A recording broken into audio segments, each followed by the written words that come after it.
24 নম্বর সূরা সূরা আন-নূর 55 নম্বর আয়াতে কারিমা আমি তেলাওয়াত করেছি। আল্লাহ পাক রব্বুল আলামিন বলেন, ওয়া'দাল্লাহুল্লাযীনা আমানু মিনকুম, তোমাদের মধ্যে যারা ঈমানদার তাদের সাথে আল্লাহ তাআলা ওয়াদা করেছেন। ওয়া আমিলুস সলিহাত, যারা সৎ আমল করে, যারা ঈমানদার এবং সৎ আমল করে তাদের সাথে আল্লাহর ওয়াদা। লা ইস্তাখলিফান্নাহুম ফিল আরদ কামা ইস্তাখলাফাল্লাযীনা মিন ক্বাবলিহিম, অবশ্যই অবশ্যই আমি তোমাদের জমিনের কর্তৃত্ব দান করব। বলেন সুবহানাল্লাহ। আল্লাহ তাআলা জমিনের কর্তৃত্ব, প্রতিনিধিত্ব, খলিফা দান করবেন। ঈমানদারদের সাথে আল্লাহর ওয়াদা, আমলে সালেহ যারা করে তাদের সাথে আল্লাহর ওয়াদা। যেমন পূর্ববর্তী লোকদেরকে আমি জমিনের কর্তৃত্ব, নেতৃত্ব, খলিফা দান করেছিলাম, তোমাদেরকেও দান করব। শর্ত দুইটা, ঈমানে মজবুত হইতে হবে, আমলে অ্যাক্টিভ হইতে হবে। আল্লাহ পাক রব্বুল আলামিন দুইটা পুরস্কার দিবেন। তারপরে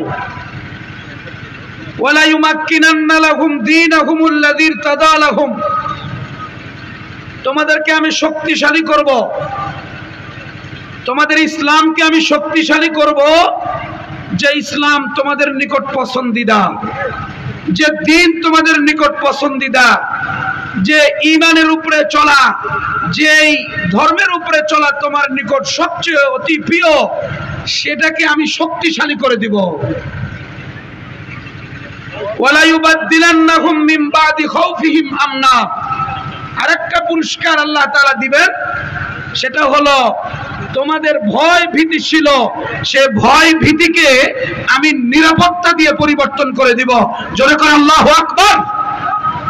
এটা আল্লাহ পাক রব্বুল আলামিনের দুইটা পুরস্কার। তাহলে আমাদের দায়িত্ব দুইটা, দুই শ্রেণীর, দুই গুণাগুণের ব্যক্তি, দুই গুণাগুণের উপরে প্রতিষ্ঠিত, ঈমানে মজবুত, আমলের উপরে অ্যাক্টিভ। সূরা নূরের 55 নম্বর আয়াতে কারিমা আল্লাহ পাক রব্বুল আলামিন ঈমানদারদের সাথে ওয়াদা করেছেন, আমলে সালেহ যারা করে তাদের সাথে ওয়াদা করেছেন, জমিনের কর্তৃত্ব আল্লাহ তাআলা দান করবেন, খেলাফত দান করবেন, পূর্ববর্তী যাদেরকে দান করেছিলেন ঠিক তেমনি দান করবেন। আল্লাহ তাআলা দুটো মর্যাদার কথা তুলে ধরলেন। ওয়ালা ইউমাক্কিনান্না লাহুম দীনাহুমুল্লাযী ইরতাদা লাহুম, যে ইসলাম তোমাদের কাছে অতি প্রিয় পছন্দনীয়, যে দিন তোমাদের কাছে অতি প্রিয় পছন্দনীয়, এটাকে আমি শক্তিশালী করে দিব। তাহলে আমলে সালের উপরে যারা অটল, ঈমানে যারা বলিয়ান, আল্লাহ তাআলা তাদেরকে জমিনের কর্তৃত্ব দিবেন। জমিনের কর্তৃত্ব যখন আসবে, আল্লাহ তাআলা সবচেয়ে বড় দুটো অফার দিবেন, এই ইসলামকে জয় জয়কার করে দিবেন সর্বমহলে।